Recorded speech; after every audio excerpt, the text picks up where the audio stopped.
얼마 전 일입니다.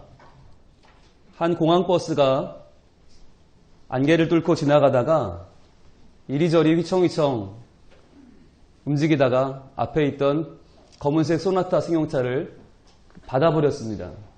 그런데 그 순간 그 뒤를 따라오던 차가 그 뒤를 받았습니다.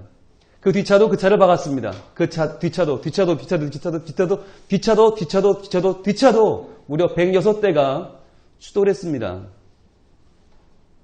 영종대교 모든 기술의 총아라고 하는 모든 우리나라 기술이 다 모여서 자본이 모여서 만든 가장 자랑하는 그 다리 위에서 106대의 자동차가 엉켜버렸습니다. 한 차선에도 부딪히고 튕겨나간 차량이 옆 차선으로 가서 그 차량을 막았습니다. 거기서 튕겨나간 차량이 그 옆 차선을 막고 결국은 모든 차선이 다 막혀서 결국은 사고를 피할 수 없이 106대가 추돌해버렸습니다. 그런데요, 이 이유를 놓고 왜 사고가 났는가 하는 부분을 놓고 많은 사람들이 전문가들이 의견을 내놓습니다. 그런데요, 실은요, 이게 우리 모습입니다. 이게 우리 모습입니다.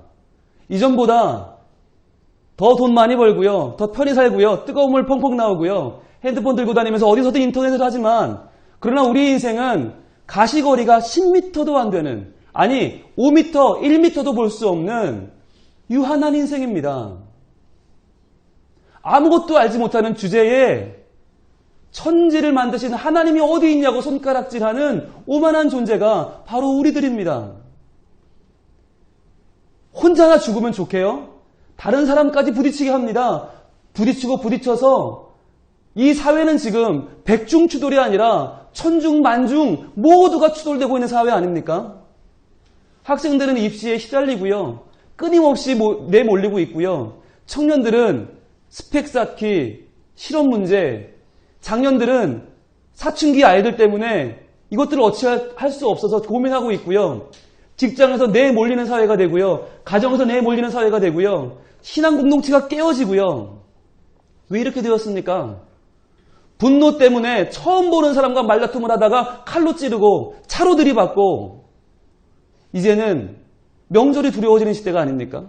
오랜만에 만나는 친지 사이에 무슨 말이 오갈지 어떻게 알아요? 그 와중에 무슨 싸움이 날지, 그러다 누가 정말 불을 지를지 어떻게 알아요? 두려움과 분노와 아픔이 쌓여있는 이 시대가 아닙니까? 그렇다면 어떻게 해야 됩니까? 이러한 우리의 현실의 모습을 인정하고, 하나님, 저희는 마치 안개 속을 달리는 자동차와도 같습니다. 이러한 때에 하나님을 모르는 자들은 더 악세를 밟고 더 빨리 이 안개를 지나가 보려 하지만, 저희는 오히려 이 순간 우리의 모든 것을 내려놓고 잠잠히 주님 앞에 나와 하나님의 은혜를 구하고자 합니다. 하나님의 은혜의 빗줄기를 내게 비추어 주시옵소서. 그리하여 하나님, 내 인생의 이 막막한 인생이 하나님의 빛으로 한 걸음 한 걸음 나아갈 수 있도록 나를 도와 주시옵소서. 간절히 기도하는 마음이 필요합니다. 지금 이때는 대한민국 모든 교회가 기도함으로 깨어 있어야 할 때인 줄로 믿습니다. 이 순간 주님은 우리에게 말씀하십니다. 너희의 생각대로 그저 앞으로만 나아가지 말고, 너희가 문제를 피했다고 생각하고 너희가 문제를 이제는 너희의 문제가 아니라고 말하지 말고, 그 문제를 곰곰 돌아보면서 너희의 한계를, 그리고 너희가 살아온 날의 근원이 어디 있는가를 돌아보라고 말씀하십니다. 그런데요, 이러한 106중 추돌이 사회에서만 있는 게 아니잖아요. 교회 안에서도 일어납니다.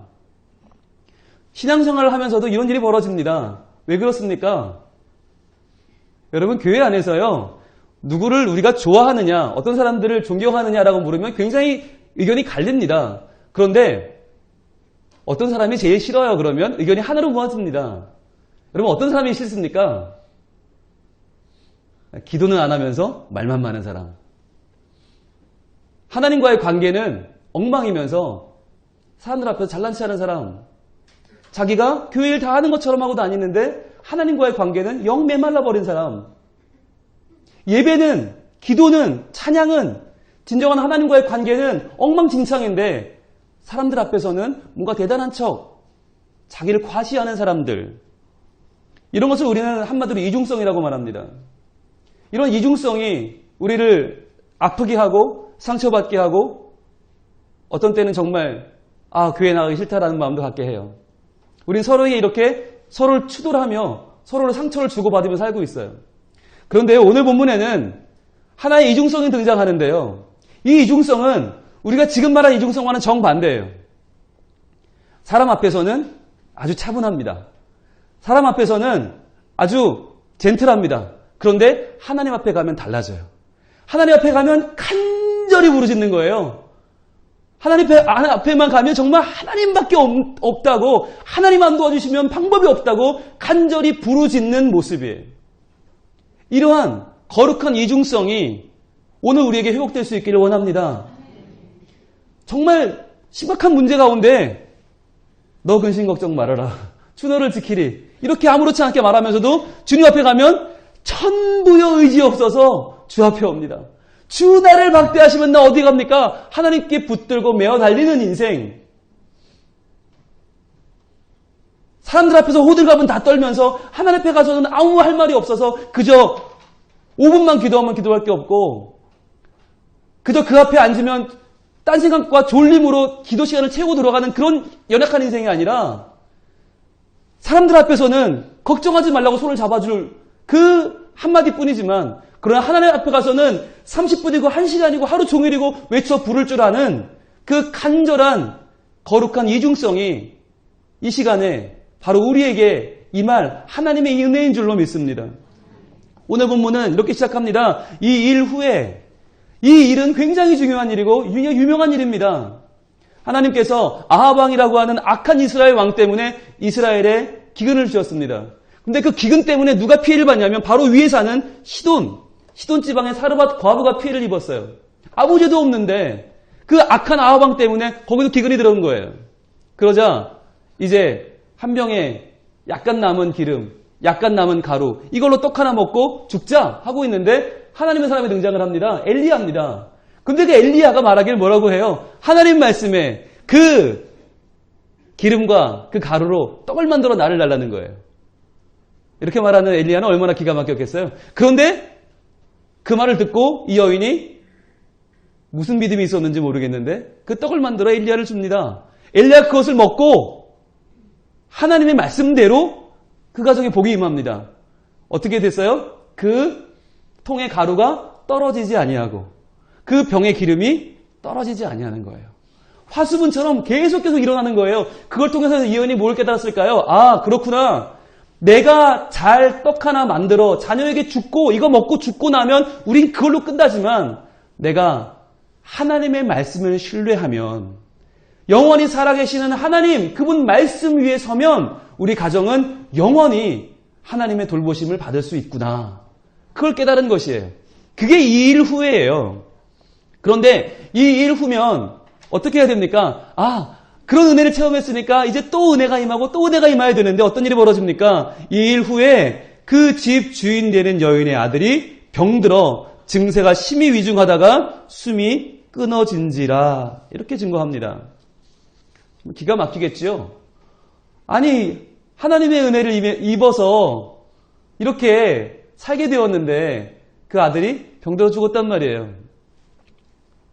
어떻게 말합니까? 여인이 당장 엘리야한테 뛰어옵니다. 18절입니다. 여인이 엘리야에게 이르되 하나님의 사람이요. 이 말이 뭐죠? 당신은 하나님의 사람이라며 이거죠. 기가 막힌 거죠. 억울한 거죠. 분해서 정말 끓어오르는 거죠.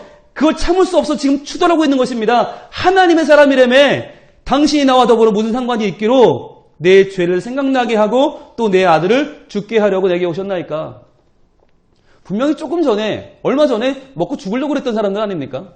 떡 하나 먹고 죽으려고 했던 인생인데 이제 살려주고 나니까 그 아들이 병으로 죽은 것을 엘리야를 탓하면서 하나님의 사람이 뭐 이래? 라고 분노하고 있는 것이에요.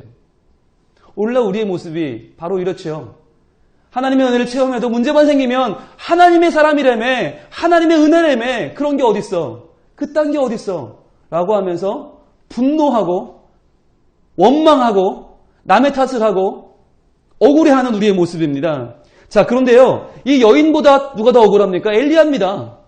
하나님이 가라 그래서 갔고 명령하신 대로 말씀했고 그래서 하나님이 주신 은혜인데 그 아이 죽은 게 왜 내 탓이에요? 그런데 엘리야는 그 여인에게 한마디도 하지 않아요. 어떻게 합니까? 19절입니다. 엘리야가 그에게 그의 아들을 달라 하여 그를 그 여인의 품에서 받아 안고, 그러니까 아마 얼마나 듣겠어요, 그 아이가. 여기 온 청년들 마치 컸으면 못 안았겠죠. 아마 들만한 아이였지 않을까 합니다. 그 아이를 안고 자기가 거처하는 다락에 올라가서 자기 침상에 누입니다. 여러분, 이스라엘 사람들은요, 우리하고는 굉장히 관습이 다릅니다. 이들은요, 한번 부정하다라고 인정이 되면 굉장히 삶에 지장이 많습니다. 먼저 하나님 앞에 예배를 드릴 수가 없고요. 믿음의 공동체 안에 거할 수가 없습니다. 그러니까 시체를 자기의 거처로 다 가져간다? 시체를 자기 침상에 누인다는 것은 이건 상상할 수 없는 일입니다. 지금 엘리야는 사람의 관습을 넘어서서 뭔가 사람의 생각을 넘어서서 뭔가 사람의 한계를 넘어서는 더 구체적이고 더 확실하고 더 분명한 능력의 손길을 의지하고 있는 것입니다. 지금 이 집은 2층 집입니다. 1층은 주인이 살고요. 2층은 손님이 삽니다. 2층은 훨씬 시원하고요. 2층은 훨씬 살만합니다. 좋은 집입니다. 그 좋은 집의 가장 좋은 자리에 그 소년의 시신을 눕힙니다. 자, 그리고요. 아무 말도 안 하고 올라갔잖아요. 그 다음에 어떻게 합니까? 20절입니다. 여호와께 부르짖어 이르되. 부르짖어. 이게 중요한 건데요. 여인에게 받을 때는 원망도 안 해요. 변명도 안 해요. 아무 말도 안 하고 그냥 받아 올라가는데 올라가서는 어떻게 해요? 하나님 앞에 부르짖는 거예요. 하나님! 여러분 성경에서요. 여호와를 부르되 라고 하면 기도하는 거고요. 부르짖어라고 하면 통성기도입니다. 여호와여. 게다가 카라라고 하는 이 부르짖다 카라라는 단어는 굉장히 강렬합니다. 이 카라는 목이 찢어질 정도로 목이 완전히 갈라져서 터져나갈 정도로 피를 쏟을 정도로 하나님을 간절히 외쳐 부르는 것입니다. 마치 물에 빠져 죽어가는 사람이 사람 살려 하듯이 불이야 불이야 하는 것처럼 하나님을 부르는 것이에요. 네 하나님 여호와여. 네 하나님 여호와여. 성경에서 하나님은 너무 크신 분이기 때문에 하나님을 부를 때 항상 소유격으로 부릅니다. 아브라함의 하나님, 이삭의 하나님, 야곱의 하나님 이런 식으로요. 아브라함에게 역사하신 그 하나님을 부르는 거예요. 이제 내 하나님은요. 하나님 엘리야 내 인생을 지금까지 책임지고 역사해 오신 그 하나님을 부르는 거예요. 애타게 불러요. 그 하나님이요. 지금까지 나의 인생을 인도하신 하나님, 지금까지 나를 지켜주신 하나님, 지금까지 나를 보호하신 그 하나님, 나의 모든 인생을 함께 하신 그 하나님이요. 주께서 또 내가 우거하는 집 과부에게 재앙을 내리사 그 아들을 죽게 하셨나이까 하고. 이게 무슨 말이죠? 하나님이 언제 그에게 이런 재앙을 줬다고 또라 그럽니까? 이것은 기어이란 말이거든요. 이 말은요. 우리식으로 해석하면 되게 원망하는 말 같잖아요. 하나님 왜 이런 일을 행하셨어요? 그런데 이 말의 원문은 이스라엘식의 표현은 뭐냐면 하나님이 이렇게 하셨을 리가 없지요 라는 말이에요. 하나님 이렇게 하셨을 리가 없지요. 하나님께서 이 집안에 화를 주시려고 일부러 저를 보내시고 일부러 이런 일을 만드셨을 리가 없지요. 이 말은 뭐예요? 그 밑에 뭐가 있어요? 하나님에 대한 확신이 있는 거예요.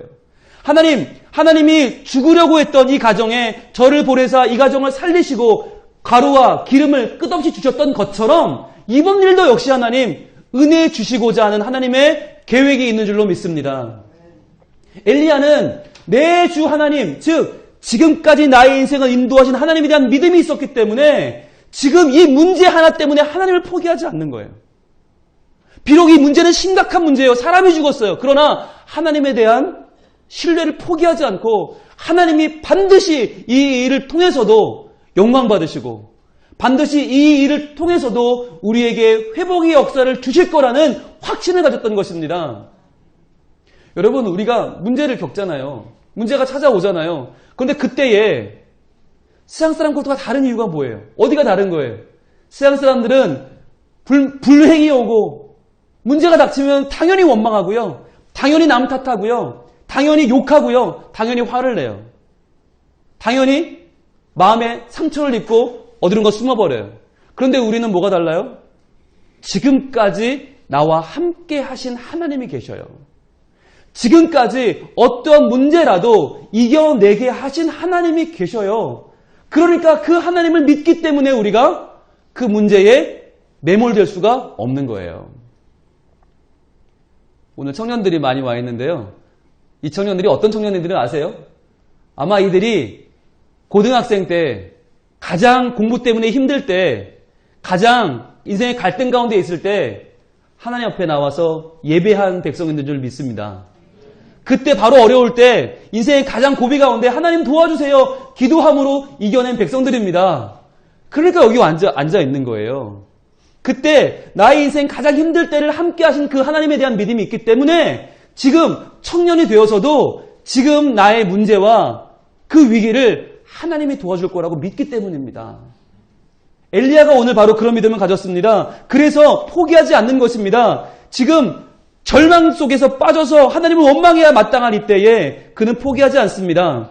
그리고 또 21절입니다. 그 아이 위에 몸을 3번 펴서 엎드리고 여호와께 부르짖어 이르되, 또 카라가 나옵니다. 또 부르짖습니다. 그런데 몸을 3번 왜 펴입니까? 그 아이가 누워있잖아요. 그 아이 위에 3번 몸을 폈어요. 왜요? 이게 뭐 하는 겁니까? 안수하는 거죠. 안수는 원래 뭘로 해요? 손으로 합니다. 그런데요, 지금은 손만으로는 부족하잖아요. 그러니까 온몸으로 안수를 하는 거예요. 눈과 눈을 마주하고 코와 코를 마주하고 입과 입을 마주해서 온몸을 펴서 그 위에 그 아이의 몸 위에 자기를 눕히는 거예요. 온 나의 존재를 다 바쳐서 안수하는 거예요. 그리고는 카라 외칩니다. 뭐라고 외칩니까? 이르되 내 하나님 여호와여 원하건대 이 아이의 혼으로 그의 몸에 돌아오게 하옵소서 하니, 이 아이의 혼으로 그의 몸에 돌아오게 하옵소서. 여러분, 이게 얼마나 가슴 아픈 기도예요.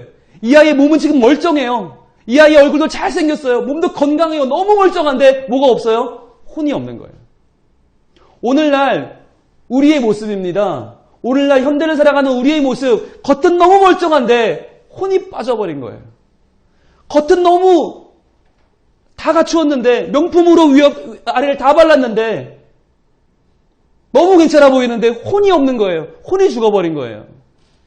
그러한 이 아들에게 그는 몸을 3번 펴서 부르짖으며 하나님께 구합니다. 22절이 너무나 이 시간에 중요합니다. 이 시간, 오늘 밤 기대하는 하나님의 역사가 22절에 나타납니다. 같이 읽어보겠습니다. 시작. 여호와께서 엘리야의 소리를 들으심으로 그 아이의 혼이 몸으로 돌아오고 살아난지라. 아멘. 이 아이가 살아난 것도 중요하지만, 우리 그게 더 중요하지만, 실은 그 전에 뭐가 있었어요? 여호와께서 그 소리를 들으셨습니다.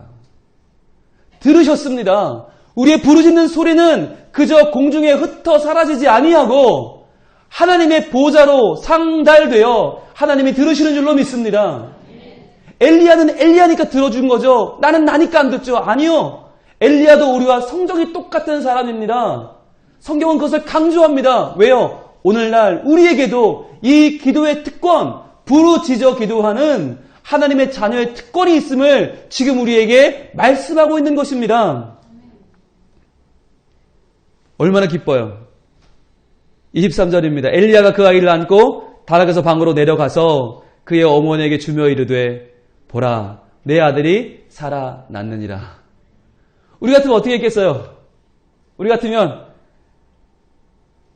자 됐어요?